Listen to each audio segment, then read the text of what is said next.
Quando olhamos para o nosso planeta do espaço, uma cor predomina. É por isso que a Terra é chamada de planeta azul. Cerca de 3/4 de nosso mundo é coberto por água, mas há um problema. 96,5% dessa água está retida nos oceanos. E se você se lembra da primeira vez que seus pais o levaram para a beira-mar, beber essa água é algo proibido. Mas por que a água do oceano é salgada e não pode ser bebida? Existem duas razões principais. A primeira é o escoamento de água da Terra. A água da chuva é ligeiramente ácida. Seu fator de pH é algo entre 5 e 5,5. Em nível de comparação, a água pura tem um fator pH de 7 e o ácido que encontramos nas baterias é um pouco maior que 0. Essa chuva corrói as rochas quando cai no solo, e isso libera íons, como o sódio e cloreto. Eles acabam nos rios, em córregos que desaguam no oceano. Os organismos vivos removem alguns dos íons bons, mas o restante permanece. Com o tempo, isso aumenta a concentração desses íons na água. Os oceanos têm sua própria usina de sal. Aberturas no fundo do mar liberam um fluido hidrotermal. Parece complicado, mas é fácil de entender. A água se infiltra pelas fendas no fundo do oceano. Em seguida, o magma do núcleo da Terra aquece a água. Há uma reação química que libera a água do mar do oxigênio. Ela coleta metais como ferro e zinco. Os respiradouros no fundo do mar liberam essa água metálica de volta ao oceano. Durante uma erupção vulcânica submarina, o processo se acelera. O sal e outros minerais são liberados diretamente nos oceanos da Terra. Com o tempo, o sal se acumula no fundo do mar e forma cúpulas. Esses depósitos também ocorrem em terra firme.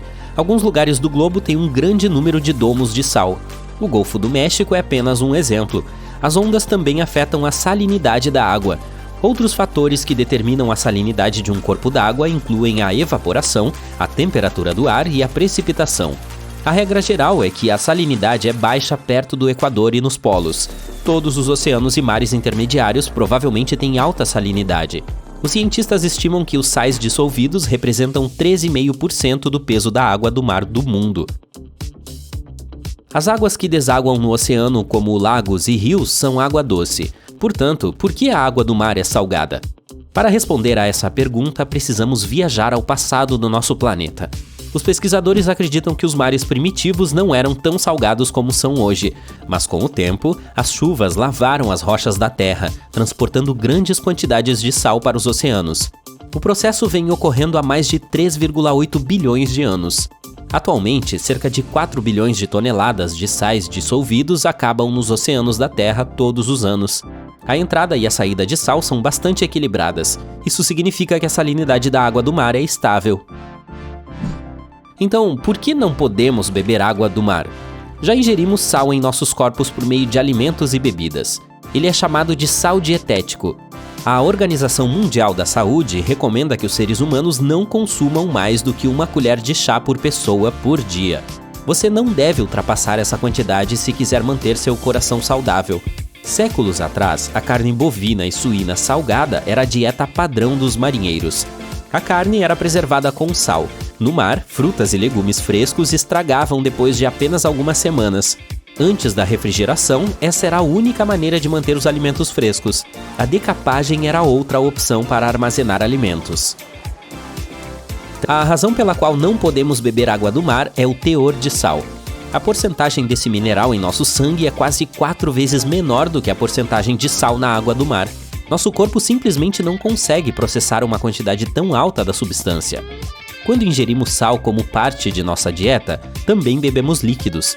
Quando você serve pretzels, provavelmente tem um copo de água ou suco por perto. Isso ajuda a matar a sede e a manter os níveis de sal sob controle. Se bebermos água diretamente do oceano, acontece exatamente o oposto. Nós simplesmente ficamos com mais sede.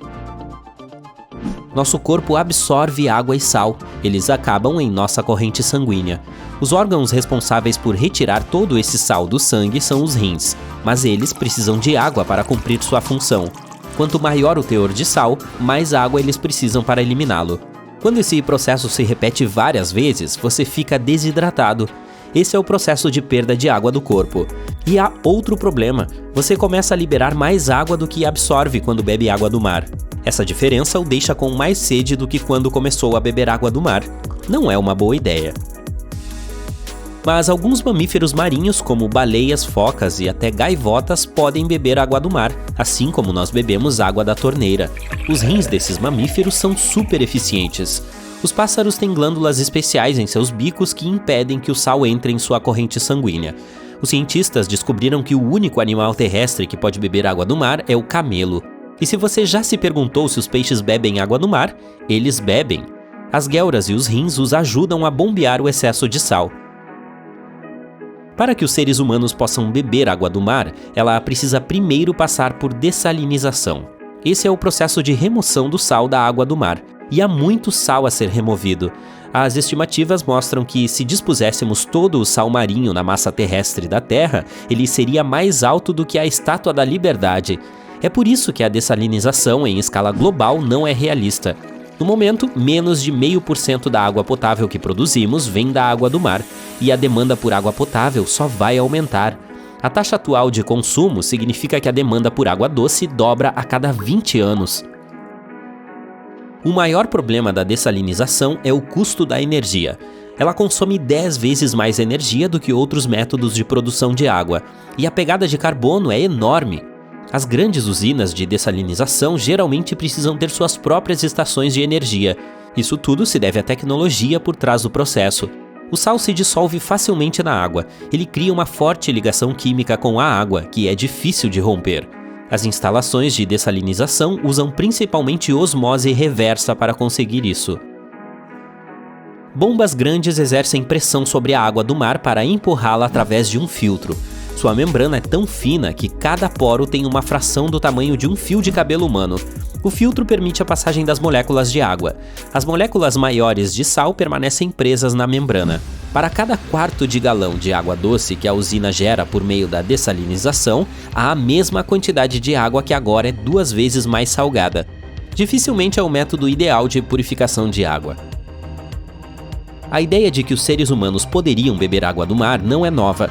Em meados do século IV a.C., o famoso filósofo grego Aristóteles pensou em usar uma série de filtros para remover o sal da água.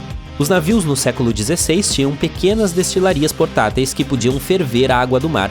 Isso era apenas um paliativo, pois a exposição da água do mar a altas temperaturas não a torna potável. Esse processamento térmico apenas esteriliza a água. Você precisaria capturar o vapor e esperar que ele esfrie para que seja seguro para beber. Esse é um método complexo e demorado que provavelmente não vale o esforço. Vamos imaginar por um segundo que nos livrássemos de todo o sal dos oceanos da Terra. Teríamos um suprimento infinito de água potável. Mas a que custo? Há milhões de espécies de animais e plantas que são adaptadas à água salgada. Isso inclui o plâncton, a base de toda a vida marinha. Eles não teriam tempo suficiente para se adaptar às novas condições. Nem todos os peixes são como o salmão, que se desenvolve tanto em água doce quanto em água salgada. A mudança repentina também teria um efeito profundo em nosso planeta. Como a água doce é menos densa, ela faria com que a calota polar do Ártico afundasse imediatamente em 10 centímetros. Isso provocaria a maior onda de maré que o planeta já viu. Embora a ideia de dessalinização em escala global pareça boa no papel, devemos encará-la com cautela.